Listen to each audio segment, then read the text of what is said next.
एक बार सारे जने मुट्ठी बंद करके, हाथ ऊपर करके और पूरे जोश से बोलेंगे, भारत माता की, भारत माता की, इनकलाब, इनकलाब, वंदे वंदे। आज इतनी भारी संख्या में आए हुए मेरे सभी भाइयों बहनों, माताओं, बुजुर्गों, चाचे, ताऊ, मामे, नाना, नानी, दादा, दादी, आप सब लोगों को मेरा नमस्कार, सबको मेरा प्रणाम। सबसे पहले आपका तहे दिल से मैं शुक्रिया अदा करना चाहता हूं। इतनी धूप में आप लोग इतने भारी संख्या में अपने अपने घर से दूर दूर से आए हो, हमारी बात सुनने के लिए, हमसे बात करने के लिए। मैं दिल से आपका बहुत बहुत आभारी हूं। और आज आदमपुर आके तो बहुत अच्छा लग रहा है। आदमपुर में बहुत रिश्तेदारियां हमारी। मेरे चाचा जी आदमपुर ब्याहे हुए हैं, मेरी चाची आदमपुर की है। मेरा एक भाई आदमपुर ब्याया हुआ है, मेरी भाभी आदमपुर की है। और दूर की रिश्तेदारियां तो कितने चाचे, ताऊ, मामा, मामी, कितने सारे बैठे हैं अभी यहाँ पे सामने। आप सब लोगों को मैं प्रणाम करता हूं।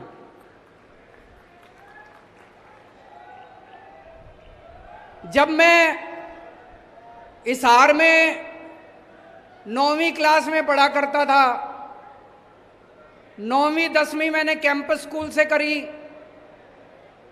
फिर 11वीं 12वीं डीएन कॉलेज से करी। उस टाइम छोटा सा बच्चा था, शर्मीला, पढ़ाई में अच्छा था, फर्स्ट आया करता था। और 11वीं 12वीं में पूरे हरियाणा में कुरुक्षेत्र यूनिवर्सिटी में 6ठी पोजीशन आई थी मेरी, 11वीं में भी 12वीं में भी। उस टाइम जिंदगी में नहीं सोचा था कभी राजनीति में जाएंगे। उस टाइम कभी दूर दूर तक सपने में नहीं आया था कि किसी दिन भगवान इस पोजीशन पे ही इधर पहुंचा देगा। लेकिन भगवान की अपनी माया है जी, जिंदगी का क्या पता चलता है, भगवान कहीं भी ले जाता है जिंदगी को।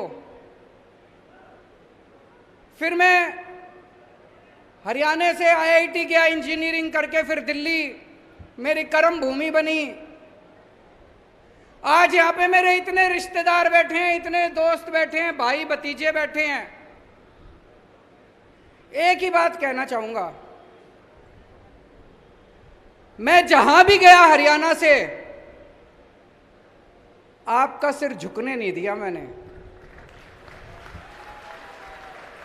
हरियाणा का सिर ऊपर रखा। दिल्ली में आज जितने काम कर रहा हूं मैं, दिल्ली के इतने स्कूल ठीक कर दिए, स्कूल शानदार कर दिए। सुना आपने दिल्ली के स्कूल अच्छे हो गए? दिल्ली के स्कूल इतने अच्छे कर दिए, सारे कहते हैं हरियाणा का छोरा है। दिल्ली के स्कूल हमने इतने शानदार कर दिए, इसकी चर्चा पूरी दुनिया में हो रही है, पूरी दुनिया में। 2 साल पहले अमेरिका के राष्ट्रपति दिल्ली आए। उस टाइम, अभी तो जो बिडेन है, उस टाइम डोनाल्ड ट्रंप होते थे राष्ट्रपति। अपनी धर्मपत्नी के साथ आए थे, मिलेनिया ट्रंप। जब वो दिल्ली आए, मिलेनिया ट्रंप बोली, भाई मैंने केजरीवाल के स्कूल के बारे में बहुत सुना, मैं केजरीवाल का स्कूल देखने जाऊंगी। बड़ी बात है भाई साहब, है कि नहीं है? बोली, मैंने केजरीवाल के स्कूल के बारे में सुना है, मैं केजरीवाल का स्कूल देखने जाऊंगी। मोदी जी ने बहुत समझाया, बहन मान जा, जिद ना कर, तेरे को मैं दूसरे स्कूल दिखा देता हूं, केंद्र सरकार के दिखा देता हूं, दूसरे राज्य सरकारों के दिखा देता हूं, लेकिन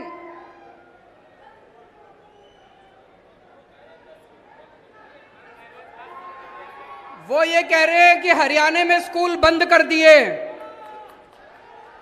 मैं आऊंगा, मैं बात करूंगा उसकी, बच्चे चिंता ना करो। वो ये कह रहे हैं हरियाणा में स्कूल बंद कर दिए, मैं उसकी बात करूंगा, चिंता ना करो, बैठो बैठो बैठो, मैं उसकी बात उठाऊंगा उसकी। अमेरिका के राष्ट्रपति की पत्नी दिल्ली के स्कूल देखने के लिए आई। अमेरिका का राष्ट्रपति पूरी दुनिया में घूमता है, उसकी पत्नी उसके साथ घूमती है। किसी देश में मेलानिया ट्रंप किसी का स्कूल देखने नहीं गई, दिल्ली के अंदर केजरीवाल के स्कूल देखने के लिए आई भाई साहब। वैसे तो पूरे देश का सर सीना चौड़ा हो गया कि अमेरिका की राष्ट्रपति हमारे स्कूल देखने आई, सरकारी स्कूल की बात कर रहा हूं मैं, लेकिन हरियाणा वालों का ज्यादा सीना चौड़ा हुआ। हरियाणा का लाल, हरियाणा का छोरा, आपका अपना। हमने दिल्ली के अंदर अस्पताल, बड़े सरकारी अस्पताल इतने शानदार कर दिए, इतने अच्छे कर दिए सरकारी अस्पताल, एयर कंडीशनड, सारी दवाइयां मुफ्त कर दी, सारे टेस्ट मुफ्त कर दिए। आपका 10 रुपए का खर्चा हो चाहे 20 लाख रुपए का खर्चा हो, सारा इलाज मुफ्त है दिल्ली के अंदर, चाहे अमीर आदमी हो चाहे गरीब आदमी हो, सबका इलाज मुफ्त है भाई साहब, सबका इलाज मुफ्त है। मोहल्ला क्लिनिक खोल दिए जगह जगह। मोहल्ला क्लिनिक देखने के लिए नॉर्वे की प्रधानमंत्री आई, नॉर्वे की प्रधानमंत्री दिल्ली के लिए, और बोली अपने मीडिया में कि केजरीवाल जैसे मोहल्ला क्लिनिक पूरी दुनिया में खुलने चाहिए। दिल्ली में हमने बिजली 24 घंटे कर दी, दिल्ली में हमने बिजली मुफ्त कर दी, बिजली मुफ्त कर दी, बिजली 24 घंटे कर दी। ये जादू है भाई साहब, मुफ्त बिजली और 24 घंटे बिजली। ये ऊपर वाले ने वरदान दिया है केवल केजरीवाल को कि भाई यही कर सकता है, मुफ्त भी कर सकता है और 24 घंटे भी कर सकता है। ये वरदान और किसी को नहीं मिला, केवल मेरे को मिला हुआ है, ऊपर वाले की दया है, ऊपर वाले की कृपा है। मैं मुफ्त भी बिजली देता हूं और 24 जीरो बिल आते हैं।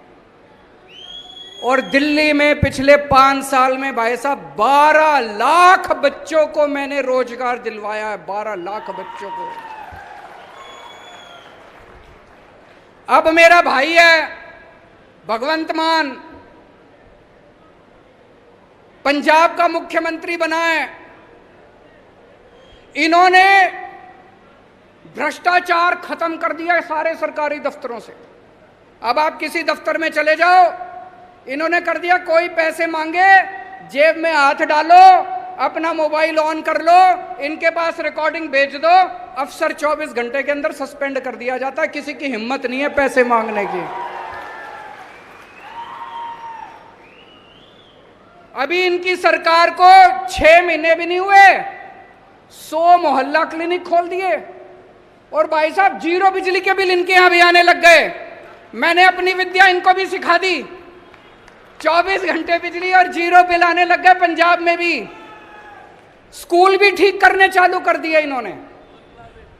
अब मैं हरियाणा वालों से कह रहा हूं, पूरी दुनिया के स्कूल ठीक करता घूम रहा हूं मैं, पूरी दुनिया के अस्पताल ठीक करता घूम रहा हूं मैं, पूरी दुनिया में मोहल्ला क्लिनिक बनाता घूम रहा हूं मैं, पूरी दुनिया की बिजली मुफ्त करता घूम रहा हूं।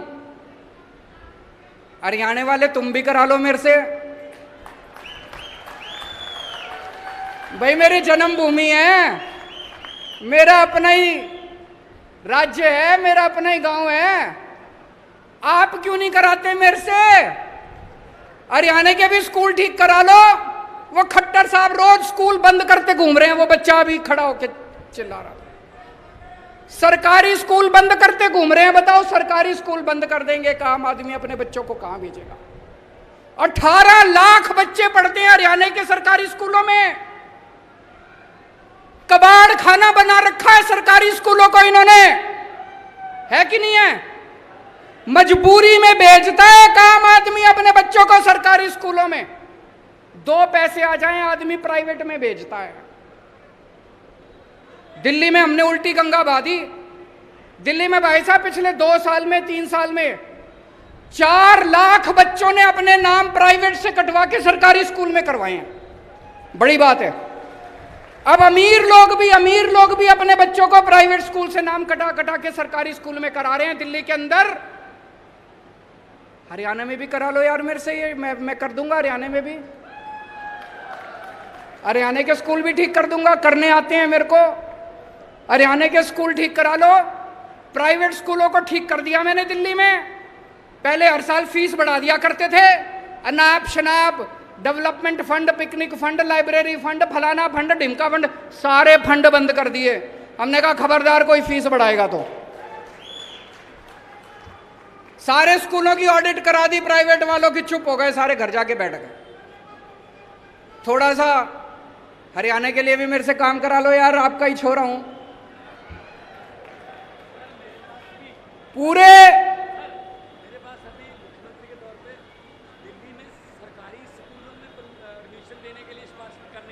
ये बता रहे हैं कि इनके पास सिफारिशें आती है। भगवंत जी कह रहे हैं कि दिल्ली के सरकारी स्कूल में एडमिशन करा दो जी, प्राइवेट स्कूल में एडमिशन कराने की सिफारिश नहीं आती, दिल्ली के सरकारी स्कूलों में एडमिशन कराने की सिफारिश आती है। अपने को सरकारी स्कूल बहुत बढ़ाने हैं, बंद नहीं करने हैं, और उनको शानदार बनाना है। ये बंद कर देते हैं, कहते हैं जी बच्चे कम हो गए। बच्चे कम क्यों हो गए? तुमने बेड़ा गर्क कर दिया, टीचर है नहीं, बेड़ा गर्क कर रखा है सरकारी स्कूलों का। कौन भेजेगा अपने बच्चों को? आज शानदार बना दो सरकारी स्कूलों को, देखो जनता भेजनी चालू करेगी। स्कूल ठीक करने हैं, शिक्षा ठीक करनी है, अस्पताल ठीक करने हैं। दिल्ली में जैसे मैंने अस्पताल ठीक कर दिए, भगवंत मान जी ने मोहल्ला क्लिनिक बना दिए। ये मोहल्ला क्लिनिक हरियाणा वाले तुम भी बनवा लो मेरे से, मेरे को आते हैं बनाने हैं। बिजली मुफ्त चाहिए नहीं चाहिए? किस किस को चाहिए हाथ खड़े करके बता दो। ये कैमरे वाले दिखा दो जरा सी। सारों ने सबको मुफ्त बिजली चाहिए। कहते हैं केजरीवाल फ्री की रेवड़ी बांट रहा है। ये एक एक मंत्री, इनका एक एक मंत्री को 4-4 हजार यूनिट बिजली मुफ्त मिलती है हर महीने। वो फ्री की रेवड़ी नहीं है। केजरीवाल ने 300 यूनिट मुफ्त दे दी लोगों को, कहते हैं फ्री की रेवड़ी बांट रहा है। अरे पैसे चोरी तो नहीं कर रहा मैं, स्विस बैंक में तो नहीं ले जा रहा, जनता में ही बांट रहा हूं। जनता की सीस मिलती है।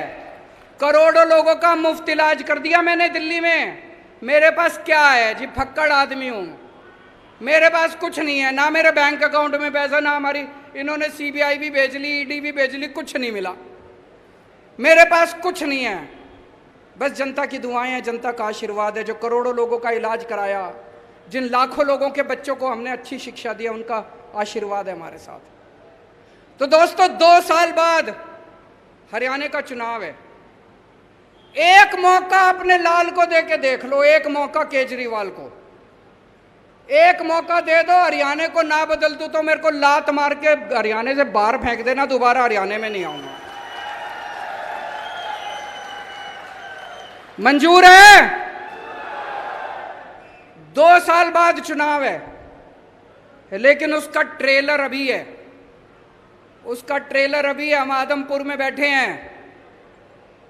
आदमपुर का चुनाव 3-4 महीने बाद है। अभी जो आपका मौजूदा विधायक है, मेरे को बताया गया 1998 से 24 साल से विधायक है वो। उसने कुछ अच्छा काम करा हो तो उसको वोट दे देना, और नहीं करा हो तो इस बार बदलाव लाना है, इस बार अपने को चेंज लाना, परिवर्तन लाना है। 2019 में हम पंजाब में 1 सीट जीते थे, भगवंत मान जी जीते थे, संगरूर से 1 सांसद बने थे 2019 में। 2022 में हमारी सरकार बन गई पंजाब के अंदर। आज 2022 में आदमपुर की सीट जिता दो आपको यकीन दिला रहा हूं 2024 के अंदर आम आदमी पार्टी की सरकार हरियाणा के अंदर बननी है। एक टाइम था जब आदमपुर की टोर होती थी पूरे हरियाणा के अंदर, चौधराहट थी कि नहीं थी? आदमपुर की चौधराहट होती थी पूरे हरियाणा में, नाम था आदमपुर का। कहां गई टोर? इस बार आम आदमी पार्टी को जिता दो, पूरे देश में, चेन्नई में, वेस्ट बंगाल में, असम में, केरला में चर्चे हो जाएंगे, आदमपुर में केजरीवाल की पार्टी जीत गई। आदमपुर में सारी दुनिया जान जाएगी नक्शे पे आदमपुर भी है, सारी दुनिया जान जाएगी, चौधराहट वापस आ जाएगी और आदमपुर गेट होगा। उस गेट के जरिए आम आदमी पार्टी हरियाणा के अंदर 2024 में सरकार बनाएगी। और आज मैं इस मंच से खासकर जितने मेरे युवा बच्चे हैं, युवा भाई हैं, युवा बहनें हैं, उनको अपील करना चाहता हूं, आपको लगना पड़ेगा। नई राजनीति लेके आनी है, ये पुरानी राजनीति खत्म करनी है। इन लोगों ने लूट लिया अपने को, सारी पार्टियों ने मिलके, ये चाहे ये पार्टी हो चाहे वो पार्टी हो, अपने घर भरने के सिवा इन्होंने कुछ नहीं करा। आम आदमी पार्टी नई पार्टी है, नए चेहरे हैं, नई ऊर्जा है, नए विचार हैं। नए विचार लेके आओ, नया हरियाणा बनाएंगे सारे जने मिलकर। कुछ लोग बोले मेरे को, यहां बिश्नोई इतने हैं जी, जाट इतने हैं जी, बनिए इतने हैं जी, ब्राह्मण इतने हैं जी। मैं पूछना चाहता हूं, सबको अपने बच्चे पढ़ाने हैं नहीं पढ़ाने? पढ़ाएगा तो केजरीवाल ही। सबको मुफ्त बिजली चाहिए नहीं भी चाहिए? मुफ्त बिजली देगा तो केजरीवाल ही। तो चाहे आप बिश्नोई हो, चाहे आप जाट हो, चाहे आप ब्राह्मण हो, चाहे आप बनी हो, आपके बच्चों को नौकरी और शिक्षा तो केजरीवाल ही दे सकता है जी। बाकी सबको आजमा के देख लिया आप लोगों ने। एक और जरूरी बात आज आपसे करना चाहता हूं। इतनी महंगाई हो रही है, चारों तरफ महंगाई हो रही है कि नहीं हो रही है? दुखी हो कि नहीं हो महंगाई से? मैं कई लोगों से पूछता हूं, भाई महंगाई क्यों हो रही है? बोले जी अपने आप ही हो रही है। अपने आप ही हो रही है? अपने आप कैसे हो रही है जी महंगाई? बोले जी भगवान ने कर रखी है। बताओ भगवान का बैर है क्या आपसे? भगवान महंगाई क्यों करेगा? क्यों हो रही है महंगाई? इन्होंने अनाप शनाप पिछले कुछ सालों में इतने टैक्स लगा दिए, इतने टैक्स लगा दिए। अच्छा एक चीज बताओ, यहां जितने लोग बैठे हैं, टैक्स कौन कौन भरता है? जरा हाथ खड़े करो। ये कई लोगों ने हाथ नहीं खड़े करे। आपको पता नहीं, एक बच्चा पैदा हुआ बच्चा भी टैक्स भरता है। आप एक रोटी खाते हो, एक रोटी पे 1 रुपए का जीएसटी लगता है। आप दही का प्याला खाते हो, 1 कप दही जब खाने जाओ ना, अभी खाना नहीं खाया होगा, सारे जने घर जाओगे, 1 कप दही के ऊपर 1 रुपया जीएसटी लगता है। आपने ये जितने कपड़े पहन रखे हैं इस पे टैक्स लगता है। आपका पंखा चलता है, पंखे पे टैक्स लगता है, बिजली पे टैक्स लगता है, दही पे टैक्स लगता है, शहद पे टैक्स लगता है, गेहूं पे टैक्स लगता है, चावल पे टैक्स लगता है। पिछले दिनों इन्होंने खाने पीने की सारी चीजों के ऊपर टैक्स लगा दिया। इतना टैक्स, इतना टैक्स।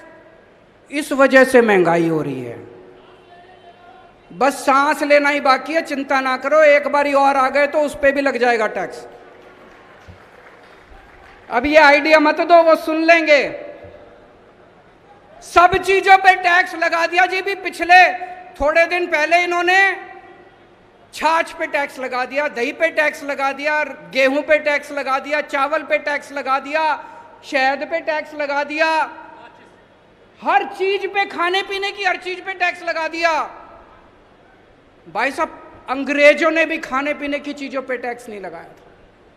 तो ये इतना लाखों करोड़ों अरबों खरबों रुपया जो इनका ये टैक्स जो आप देते हो, रोटी पे देते हो, चावल पे देते हो, ये कहां जाता है? ये सारा पैसा इनके सरकार के पास जाता है। और सरकार इस अरबों खरबों रुपए का क्या करती है? मैं आपसे पूछना चाहता हूं, कोई आपके इलाके में कोई सड़क बनी हो पिछले 5-7 साल में? कोई स्कूल बनाओ, कोई अस्पताल बनाओ, कोई सरकारी काम हुआ हो? कोई दूर दूर तक सरकारी काम दिखाई नहीं देता। तो ये अरबों खरबों रुपया जा कहां रहा है? ये जा रहा है इनके दोस्तों की जेब में। मैं आज लिस्ट लेके आया हूं, ये इनके दोस्तों के अरबों खरबों के इन्होंने कर्जे माफ कर दिए अपने दोस्तों के। इनके दोस्तों ने, इनके कई दोस्त हैं अरबपति, करोड़पति, खरबपति, उन्होंने बैंकों से कर्जे ले रखे हैं। किसी ने 5,000 करोड़, किसी ने 10,000 करोड़। और जब कर्जे वापस करने की बात आई, बैंक आया उनके पास, तो उनकी नीयत खराब हो गई। वो इनके पास गए, बोले जी हमारे कर्जे माफ करा दो। ये किसानों के कर्जे माफ नहीं करते, ये स्टूडेंट्स के कर्जे माफ नहीं करते। इन्होंने अपने अरबपति खरबपति दोस्तों के कर्जे करोड़ों करोड़ों करोड़ों के, लाखों करोड़ों के कर्जे माफ कर दिए। जैसे मैं बताता हूं आपको, मैं लिस्ट लेके आया हूं।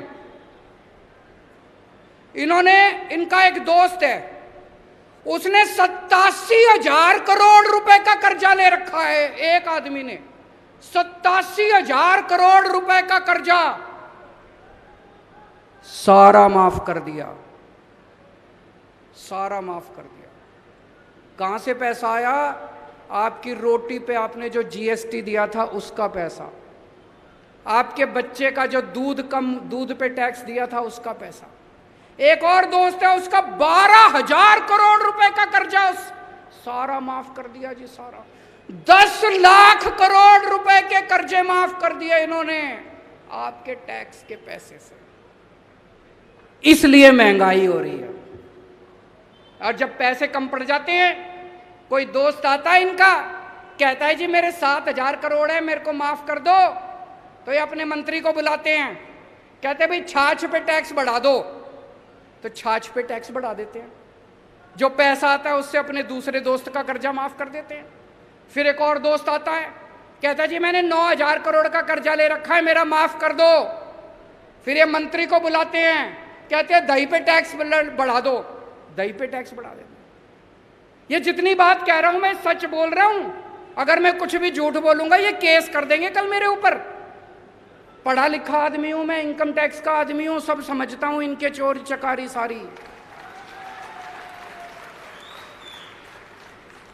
अभी इन्होंने दिल्ली में हमारी सरकार गिराने की कोशिश करी। सोचो इनकी हिम्मत।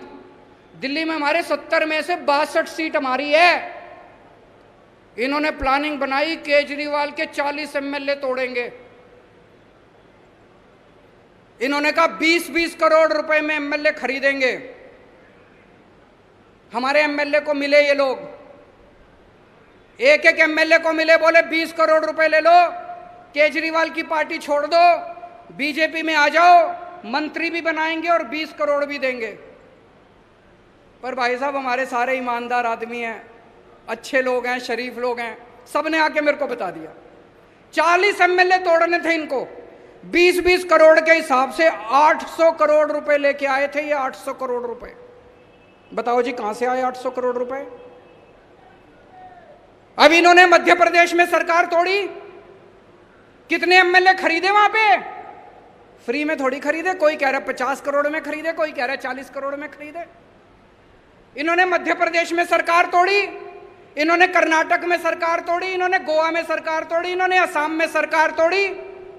277 एमएलए खरीद चुके अभी तक ये। 277, 20-20 करोड़ रुपए के हिसाब से भी लगा लो, 6,000 करोड़ रुपए इन्होंने एमएलए खरीदने में लगा दिए।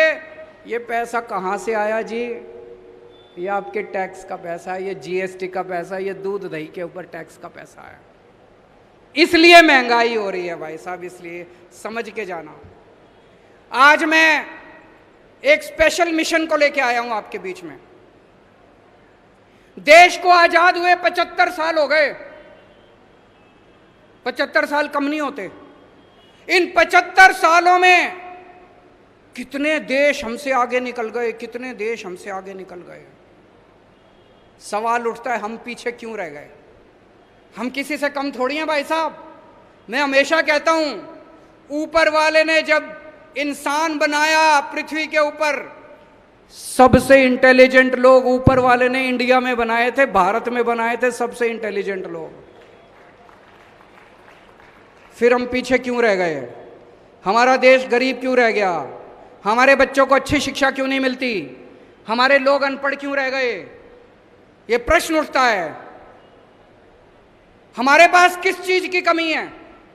भगवान ने, ऊपर वाले ने भारत को सब कुछ दिया है, नदियां दी है, पहाड़ दिए हैं, खनिज पदार्थ दिए हैं, फसलें दी हैं, जड़ी बूटियां दी हैं, समुद्र दिया है, सब कुछ दिया है, फिर हम पीछे क्यों रह गए? तो दोस्तों, ये 75 साल में इन नेताओं और इन पार्टियों ने गंदी राजनीति करी है। राजनीति के सिवा कुछ नहीं करा, अपने घर भरने के सिवा कुछ नहीं करा। एक ही उम्मीद है, उसी के लिए निकला हूं मैं। दिल्ली से पूरे देश में जाऊंगा। 130 करोड़ लोगों को इकट्ठा करना है इस देश के। जिस दिन 130 करोड़ लोग इकट्ठे हो गए, भारत को दुनिया का नंबर 1 देश बनने से कोई नहीं रोक सकता। हमें भारत को, इंडिया को नंबर 1 देश बनाना है कि नहीं बनाना है? भारत को दुनिया का नंबर 1 देश बनाना है कि नहीं बनाना है? हमें अपने बच्चों को अच्छी शिक्षा देनी पड़ेगी, बच्चों को रोजगार देना पड़ेगा, अच्छा इलाज करना पड़ेगा, स्कूल खोलने पड़ेंगे, अस्पताल खोलने पड़ेंगे। जब तक ये नहीं होगा, तब तक भारत दुनिया का नंबर 1 देश नहीं बन सकता। 75 साल पहले हम सारे इकट्ठे हुए थे, हमने अंग्रेजों को उठा के बाहर फेंक दिया। एक बार फिर सारे इकट्ठे हो जाओ, भारत को दुनिया का नंबर 1 देश बनाएंगे, मिलके बनाएंगे। सबको जोड़ने एक नंबर मैं जारी कर रहा हूं, नंबर नोट कर लेना, सब अपने अपने फोन निकाल लो, उस फोन से मिस कॉल मारना। मिस कॉल मारोगे तो आप हमारे साथ व्हाट्सएप पे जुड़ जाओगे। 951000 1000 951000 1000। जो लोग, और इसमें कोई पार्टीबाजी नहीं है, आप बीजेपी के हो तो भी जुड़ो, कांग्रेस के हो तो भी जुड़ो। जो लोग इस देश को दुनिया का नंबर 1 देश बनाना चाहते हैं, सारे लोग इस मिशन के साथ जुड़ो। सबको जोड़ने के लिए निकला हूं मैं। मेरी जिंदगी का अब एक ही मकसद है कि भारत को किसी भी हालत में दुनिया का नंबर 1 देश बनाना है। हम सारे मिलके बनाएंगे, अकेले किसी के बस की बात नहीं है।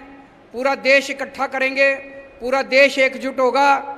सब लोग इस नंबर पे मिस कॉल मारना और अपने ज़्यादा से ज़्यादा दोस्तों को इस नंबर पे मिस कॉल मारने के लिए बोलना। मैं अब नारा लगाऊंगा, मेक इंडिया, आप बोलेंगे number 1। Make India, make India, make India. Bharat माता की।